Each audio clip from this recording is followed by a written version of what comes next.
안녕하십니까 시청자 여러분, 김대진입니다.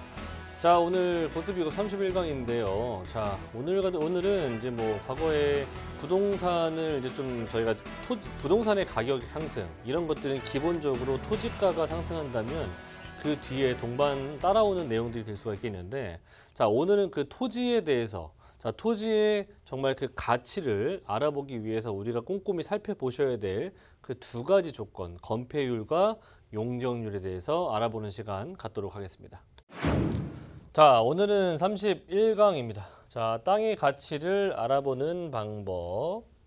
네, 이 땅의 가치 상당히 중요하죠. 네, 재개발, 재건축도 마찬가지이긴 하지만 토지의 가격이 부동산의 기본 베이스가 되기 때문에 그래서 토지 가격이 상승한다라고 본다면 당연히 부동산의 가격은 또는 공급받는 사람들 입장에서 수요자 측면에서는 당연히 상승한 가격을 반영을 되는 그런 가격대들을 가져갈 수밖에 없는데요. 그렇기 때문에 땅의 가치를 우리는 조금 더 좋은, 지금 현재 상태에서 조금 더 가치 있는 땅을 판단을 해서 내가 좀 매수를 하셔야 된다라는 부분들 말씀을 드리면서, 자, 오늘 땅의 가치를 알아보는 방법, 당연히 그 두 가지 건폐율과 용적률에 대한 얘기를 좀 해볼까 합니다. 자, 일단 주거지 형태들이 상당히 이 도심 지역이나 도심 외 지역들 보시면 그러니까 주거 지역들이 좀 몇 군데 있습니다. 물론 산업지들도 있고 여러 가지도 있는데, 일단은 건축물, 특히나 이제 주거 형태를 띠고 있는 대표적인 지역들이 이제 전용 주거 지역과 그리고 일반 주거 지역으로 이 두 가지로 크게 나눠지게 되는데요. 그 외적으로도 사실 상업지 라인들도 있긴 하지만 대체적으로 주택들이 들어가 있는 상태들만 본다면 이 두 가지가 대표적입니다. 자, 전용 주거 지역 같은 경우에는 일반적으로 이제 단독 주택들이 많이 있는 지역들, 소위 말해서 평창동이나 서울의 일부 지역들 보시면 나인원 한남 같은 경우에도 이렇게 단독들로 대부분 다 구성이 되어 있죠. 그런 지역들이 대부분 다 전용 주거 지역들인데, 이 지역들을 전용 주거 지역으로 되어 있는 곳들은 단독 주택과 3층 이하의 다세대 주택으로 구성되어 있는 곳들이 많이 있습니다. 자, 그렇다 보니까 아무래도 건폐율과 용적률이 낮아서 전체적으로 저층 주거 형태들을 많이 띠게 됩니다. 이런 전용 주거 지역들 같은 경우에는 가서 보신다면은 동간거리가 상당히 넓어요. 예, 집과 집 사이의 동간거리가 상당히 넓기 때문에 일단은 쾌적하다라는 거. 그 바람도 잘 통하고 일단은 일조권에 대한 침해가 전혀 없는 그런 주거 환경을 갖추고 있습니다. 그래서 주거 환경은 상당히 쾌적하기는 합니다만, 상가 시설, 특히나 근린 생활 시설들이 전용 주거 지역 내에서는 들어올 수가 없기 때문에 아무래도 편의성적인 부분들에서는 일반 주거 지역에 비하면 다소 떨어질 수 있다. 단 쾌적성은 상당히 뛰어나다라는 거 참고하시면 좋을 것 같고, 자, 일반 주거 지역은 그에 반해서 일단 근린생활시설과 혼재가 되어 있습니다. 그래서 1층이나 또는 2층에도 상가 시설들이 들어가 있는 경우들이 많이 있고요. 자, 편리한 주거 환경을 당연히 갖추고는 있습니다만, 이 전용 주거 지역에 비해서 일반 전용 주거 지역에 비해서 쾌적성은 좀 다소 떨어진다. 그 이유는 일반 주거 지역이라고 하는 부분들은 우리가 소위 알고 있는 연립주택이나 다세대 주택들을 이렇게 도심 지역 안에서 보시게 되면은 앞에 문 열었을 때 바로 앞에 이제 건물이 보이는 경우가 많이 있을 거예요. 예. 그렇게 되기 때문에 일단 일조권에 대한 부분들이 확실하게 100% 보장이 되지가 않고, 그리고 일단은 그런 부분들로 인해서 쾌적성이 좀 다소 떨어지는 부분들, 전용 주거 지역에 비해서 쾌적성은 좀 떨어진다라고 생각하시면 될 것 같습니다. 자, 전용 주거 지역은 1종과 2종이 있고요. 일반 주거 지역은 1종부터 3종까지가 있습니다. 자, 그래서 각 종마다 건폐율과 용적률이 다른데요.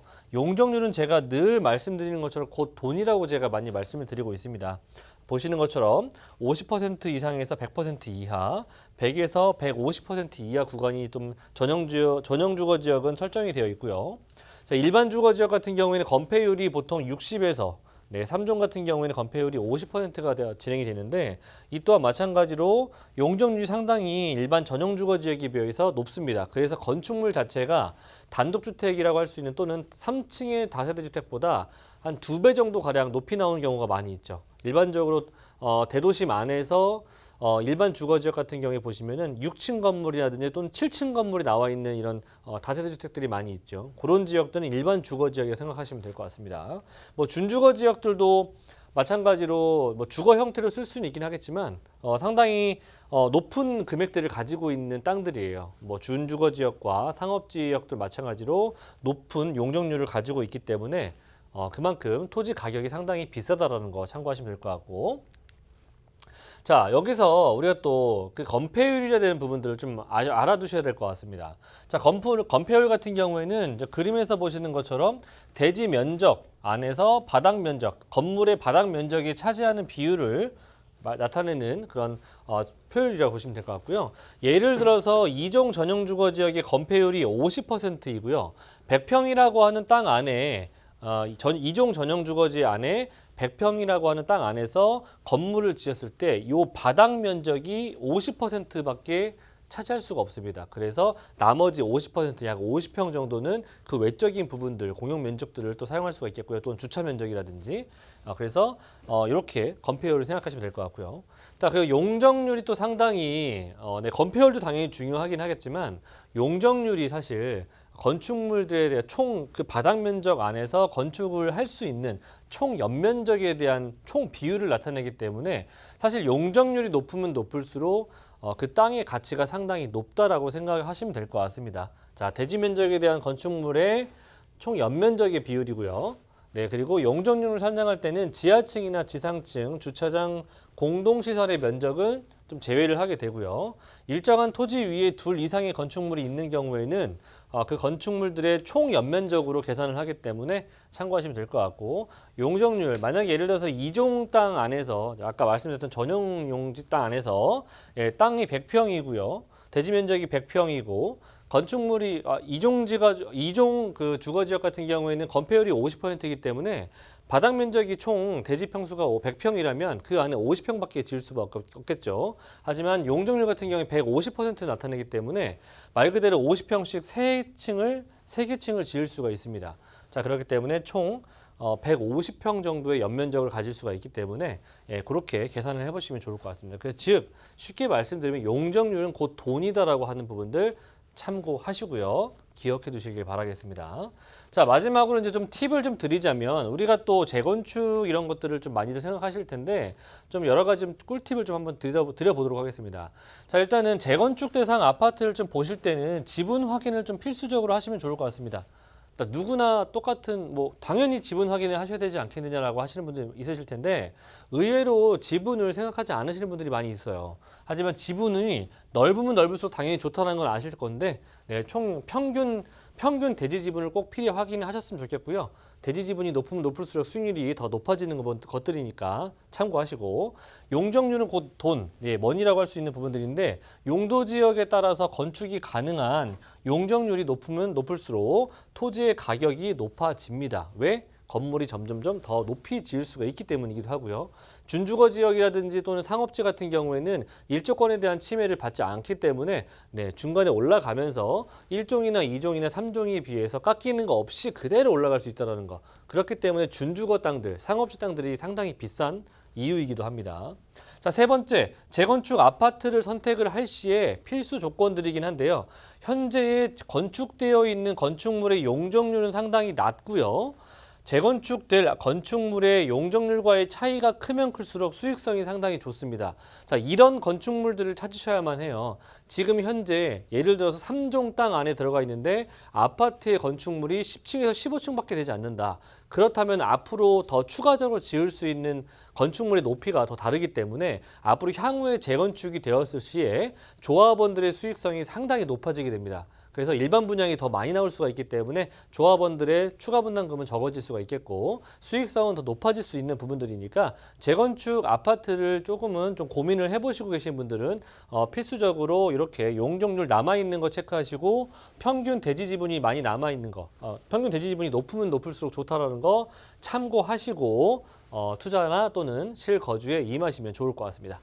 자, 부동산 무료 세미나 저희가 진행하고 있는데요. 이런 여러 가지의 조건들, 뭐 좋은 방법들 이렇게 알려드리고 있는데 또 본인이 혼자 좀 이렇게 알아보시다가 힘드신 분들 있으시지 않겠습니까? 그런 분들을 위해서 저희가 1대1 비대면 무료 상담을 진행하고 있습니다. 매주 일요일 날 오후 1시에 저희가 진행하고 있었는데요. 일단은 선착선으로 저희가 진행한다는 부분들 참고하시고 1대1 무료 개인 상담은 매주 화요일 날 저희가 진행하고 있고요. 이 또한 마찬가지로 비대면으로 진행하고 있다는 거. 02-2638-3956번으로 전화 주시면 저희가 선착순으로 한 분 한 분씩 저희가 전화를 드려서 상담을 해드리도록 하겠습니다. 네, 자, 그래서 오늘 또 두 지역을 한번 떠나봐야 되지 않겠습니까? 자, 첫 번째 지역은 동대문구 답심리동입니다. 자, 요즘엔 전농 8구역 라인들 때문에 또는 9구역 라인들 때문에 요즘 재개발이다, 공공재개발이다 얘기들이 많이 나오고 있는데 아무래도 주변에 개발들이 많이 일어날 예정이다 보니까 답심리 쪽 라인들 많이 변할 것 같습니다. 그렇기 때문에 미리 이쪽 라인들도 가격이 오르기 전에 미리 선점을 해보시는 것을 추천드리고요. 지금 주변에서 재정비 라인들 얘기들이 많이 나오고 있기 때문에 그쪽 답심리 쪽 라인들 특히나 굉장히 노후화되어 있는 동네이기 때문에 그런 서울시에서 원하는 필수 조건들을 갖추고 있는 지역이라면 좀 재개발이라든지 이런 것들을 형태들을 좀 노려보시고 투자하셔도 좋을 것 같습니다. 자, 이 땅 위치는 이제 2호선 신담역과 5호선 답심리역 주변을 이용할 수가 있겠고요. 5분에서 한 8분 정도 거리기 때문에 역세권에 위치하고 있습니다. 전용은 29제곱이고요. 투룸을 추천드리겠습니다. 비교적 적은 금액대를 지금 나오고 있기 때문에 투자 금액 자체가 상당히 낮게 3천에서 5천 정도 금액 가지고 노후화되어 있는 그런 지역에 주택을 투자할 수가 있다는 거 참고하시고, 자, 추천드리는 추천 포인트, 동부권의 교통 중심지 청량리가 정말 대폭으로 개발이 되고 있습니다. 그에 따른 교통의 개선, 그리고 주택 주거지들의 많은 개선 사업들을 통해서 아무래도 삶의 질 자체가 많이 바뀔 수가 있겠고요. 동대문구에 대규모 재개발 사업들이 많이 있다라고 제가 앞서 말씀드렸죠. 이를 통해서 이주 수요라든지 또는 재개발을 통한 토지 가격의 상승 부분들도 충분히 기대 수익을 가져가 보실 수가 있다는 거. 그리고 신축 소형주택의 수요가 상당히 많이 있는데 지어지는 또는 공급되는 그런 건축물들이 많이 없다는 것도 참고하시면 좋을 것 같습니다. 네 번째는 서울 중심권 지역에서 서울 중심권 지역 중에서 저평가되어 있는 소액 투자처로서 추천을 드리도록 하겠습니다. 일단은 답심리 같은 경우에는 말씀드렸던 것처럼 이런 지역들을 추천드리는 것 되는데요. 청량리와도 가깝고요. 신답도 가깝고 아래 답심리역과도 상당히 가깝기 때문에 이런 청량리 쪽에서 다양한 정비 개발 사업들, GTX 라인들 같은 경우에는 B노선과 C노선이 예정이 되어 있기 때문에 교통의 호재가 상당히 남다른 곳이기도 합니다. 자, 일단은 교통의 호재가 더욱더 좀 계속해서 지금은 눈에 보이지 않지만 앞으로 GTX 노선, 면목선 등등 여러 가지 노선들을 봤을 때 청량리 지역 일대 같은 경우에는 교통의 호재로 인해서 토지가가 상승할 수 있는 가능성이 상당히 높다라는 거 참고하시고, 자, 주변의 임차 수요뿐만 아니라 직주 근접성 상당히 뛰어난 곳입니다. 도심의 업무 지역 라인들과도 CBD 권역과도 상당히 가까운 그런 라인이기 때문에 지하철 거리로 10분 거리 정도밖에 되지 않는다는 거 참고하시고, 아래쪽으로 라인들의 강남 업무 지역 라인들도 상당히 가깝게 진출이 가능하시겠고요. 주변에 대학교 학군들이 있기 때문에 투룸의 임차 수요가 상당히 풍부하다는 거 참고하시면 좋을 것 같습니다. 자, 청량리 역사 라인들, 청량리 주변으로 이렇게 빨간색으로 표시되어 있는 4구역 라인들과 동부 청과시장 라인들이 지금 개발이 진행 중이죠. 지금 보시는 것처럼 굉장히 또 대지 면적도 상당히 넓고요. 초고층 65층과 59층의 주상복합 그 형태로 주거지 형태와 일자리 형태가 같이 공존하는 형태로 지금 개발 중이라는 거. 그만큼 청량리역 일대가 개발이 진행이 되면서 높은 고공행진의 가격대들을 만나게 된다면 그 인근에 위치하고 있는 부동산의 가격대에도 상당한 영향을 미칠 수 있다는 거. 자, 그리고 장안평, 이 주변의 장안평 마스터 플랜 사업이라든지 자동차 형태들을 띠는 그 사업지들로 많이 구성이 되는데, 일단 현대화 사업구 부분들이 좀 진행이 됨에 따라서 보다 깨끗한 여러 가지 산업체들이 존재할 수 있다는 거, 지금 변해가고 있다는 그런 과도기 있다는 거 참고하시면 좋을 것 같습니다. 자, 그리고 중랑물 재생센터 같은 경우에도 또는 장안평 중고차 매매단지 같은 경우에도 이렇게 현대화 사업들이 또는 대규모 공원화가 예정이 되어 있기 때문에 삶의 질도 변화되면서 많은 일자리 수요가 창출될 수 있는 여러 가지 일자리 타운 자체가 조성이 되고 있다는 거. 자, 그리고 중랑천의 수변공원 라인들도 이렇게 지금 수질 개선과 굉장히 쾌적한 공간으로 탈바꿈이 될 예정입니다. 자, 그만큼 삶의 질도 올라갈 예정이기도 하고요. 무엇보다도 이 지역이 상당히 노후화되어 있는 건축물들이 많다라는 것을 다시 한번 강조를 해드리고 싶습니다. 자, 그리고 교통 또한 상당히 좋아지는 곳 중에 하나인데요. 청량리 인근 라인이기 때문에 GTX C노선과 GTX B노선이 교차하는 청량리역에서도 상당히 가까운 그런 지역이라는 거 참고하시고요. 면목선도 앞으로 예정이 되어 있고요. 강북 횡단선까지도 앞으로 예정이 되어 있기 때문에 청량리 지역으로는 앞으로 지금보다도 한 4개에서 5개 정도의 추가적인 교통이 확충이 될 예정입니다. 자, 그리고 동부간선도로 지하사업과 같이 맞물려서 그리고 앞서 말씀드렸던 중랑천, 수변공원 수질 개선을 통해서 삶의 질, 그리고 강남으로의 접근성이 더욱더 원활해지는 개발 소식까지 들려오고 있으니까 답심리 쪽 라인들 같은 경우에는 3천에서 5천 정도 가지고 충분히 노후화되어 있는 주택들 사이에 위치하고 있는 물건들이기 때문에 개발이 진행이 되면 될수록 기대 수익을 가져갈 수 있다. 라고 정리를 해드리면서 자, 금액대 3억 6천대에서 3억 9천대에 지금 나와 있는 시세입니다. 지금 주변을 한번 둘러보시면 4억대 중반도 나오고 있습니다. 굉장히 저는 저평가되어 있는 또는 투자성이 메리트가 있는 금액대를 추천드리는 거고요. 전세 시세 같은 경우에는 3억 3, 4천 정도 지금 나타나고 있고요. 그를 통해서 3천에서 5천 정도의 전세 안고 투자가 가능하시겠고, 월세 희망하시는 분들은 대략적으로 한 100에서 120 정도 예상이 됩니다. 대출이 한 1억 5천 정도 예상이 되니까 한 2억 원 정도 언저리 보유하신다면은 월세 수익형도 접근하셔도 괜찮을 수 있습니다. 자, 두 번째 지역은 서초구 서초동입니다. 제가 요즘에 서초동 주의 깊게 보실 만한 지역이라고 제가 계속 누누이 말씀드리고 있는데 눈여겨보셔야 될 지역이에요. 이 서초동. 네. 자, 이쪽 라인들도 마찬가지로 2호선과 3호선의 더블 역세권 라인들을 갖추고 있는 지역이고요. 자, 전용은 29제곱 정도 사이즈의 한 13평 정도라고 보시면 될 것 같습니다. 다세대 주택이고요. 시세는 5억 5천에서 5억 6천 정도 지금 형성이 되어 있고요. 투자 금액은 한 5천에서 6천 정도면 전세 안고 투자가 가능하시겠다. 추천드리는 3가지 추천 포인트, 거주 선호도가 상당히 높은 지역입니다. 한번 들어가면 나오기 싫어하는 동네이기 때문에 그만큼 임차 수요들이 상당히 선호하는 지역이라는 거. 자, 그리고 직주 근접상이 상당히 좋기 때문이기도 하고요. 자체적으로 풍부한 임차 수요를 보유하고 있기 때문에 공실 걱정 없이 할 수 있다는 거. 세 번째는 초대형 개발 호재가 풍부하기 때문에 앞으로 미래 가치가 높다라는 거를 다시 한번 강조해드리고 싶습니다. 제가 추천드리는 지역은 서초동 2지역이에요. 남부터미널 라인들과 교대역 사이에 위치하고 있는 지역으로서 서초 1동 쪽 라인이죠. 자, 이쪽은 테헤란로가 있고 아래쪽으로는 남부수안로 라인들이 있고 위쪽으로는 봉은사로 라인들이 가깝기 때문에 직주 근접성이 워낙에 뛰어나고요.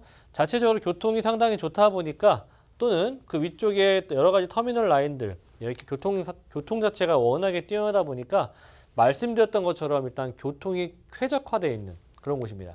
자, 그리고 주변에 임차 수요가 상당히 풍부할 만한 또는 한번 들어가면 나오기 싫을 만한 이유가 바로 이곳에 있다는 겁니다. 주변에 학군 좋죠. 이렇게 보시는 것처럼 롯데칠성이라든지 코오롱 부지가 바로 길 건너편에 있기 때문에 이런 개발의 수익까지도 가져가 볼 수가 있는 그런 위치를 가지고 있고요.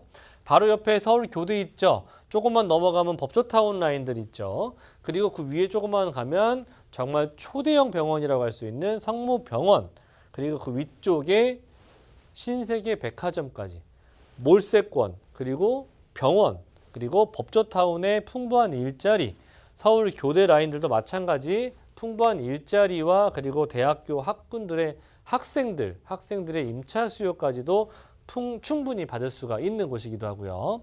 요즘 이 정보사부지 개발 상당히 장안의 화제가 되고 있는데 저 부지 굉장히 큰 대기업들이 들어올 수 있는 초대형 부지입니다. 저 정보사부지의 개발도 상당한 이슈가 될 것 같습니다. 자, MDM그룹이 그 부지 매입을 통해 그 이후에 이 지역에 복합 문화시설과 업무시설이 조성이 될 예정인데요. 어떤 것들이냐? 4차 산업 형태의 고부가가치 산업들이 들어올 수가 있는 형태를 띠고 있습니다. 아무래도 현대차 GBC 신사옥보다 부지 면적 자체가 더 넓기 때문에 일단은 무엇보다도 일자리가 정말 초대형으로 생긴다는 거, 이게 바로 서초구에서 일어나는 개발이라는 겁니다. 자, 그리고 앞서 제가 경부고속도로에 마주보고 있는 땅에 롯데칠성 부지와 코오롱 부지가 있다라고 말씀드렸고, 바로 저쪽 라인에 진흥아파트 부지 또 라인들이 있는데, 요 부지 라인들이 지금 현재 개발을 앞두고 있습니다. 얼마 남지 않았고요. 올해 연말 내진 내년 초 정도에 착공이 들어간다라고 계획을 하고 있다고 합니다. 종상향이 될 것이고요. 용적률 올라갈 거고요. 제가 앞에서 용적률 곧 돈이라고 말씀드렸죠. 자, 이 지역이 올라간다고 그 무슨 의미가 있겠느냐라고 생각하실 수도 있겠지만, 자, 토지라고 하는 것이 바로 옆에 있는 땅이 가격이 올라간다면 그 옆에 있는 지역들도 같이 따라 올라간다는 거 다들 알고 계실 겁니다. 무엇보다도 토지 가격도 올라가지만 주변에 이렇게 일자리가 생긴다는 거 참고하시고요. 자, 이렇게 청사진이 나올 만큼 굉장히 또 초고층 빌딩화 되어 있죠. 바로 이 지역에 이제 롯데칠성 부지 라인들의 개발인데요. 제가 추천드리는 지역은 이 지역이죠. 네, 그만큼 바로 직접적인 영향을 받을 수 있는 권역이라는 거. 경부고속도로 사업을 제가 제일 1순위를 꼽고 싶은 개발 사업 중에 하나입니다. 초대형 매머드급이고요. 한남IC에서부터 양재IC까지 내려가는 지하사업 구간도 일부 들어가기도 하고요. 지상부에 있었던 도로망들을 하나로 합쳐지게 될 것인데 어떤 것들이 생기는 건지는 아실 겁니다. 여러 가지의 에코 이런 관련 시설들이 많이 들어올 수가 있겠고요. 거기에다가 뭐 숲세권, 거기다가 또 일자리 타운이 조성이 된다고 하니까 그만큼 시너지 효과는 상당히 클 것이라 예상이 되고요. 나중에 향후에 이렇게 경부고속도로 지하 사업되는 구간이 7.2km 정도 되는 구간이기 때문에 상당히 긴 구간입니다. 개발이 진행이 된다면 이 지역에 인접해 있는 지역들은 토지의 가격이 그대로일 수 없다는 거 한번 생각을 해보시길 바라겠습니다. 자, 금액대 마지막으로 5억 5천에서 5억 6천 정도대 형성이 되어 있다고 말씀드렸죠. 바로 조금만 넘어가면 강남구인데요. 강남구는 여기서 1억 원이 더 호가하고 있습니다. 참고하시고요. 그만큼 가격 경쟁력이 있다라는 거.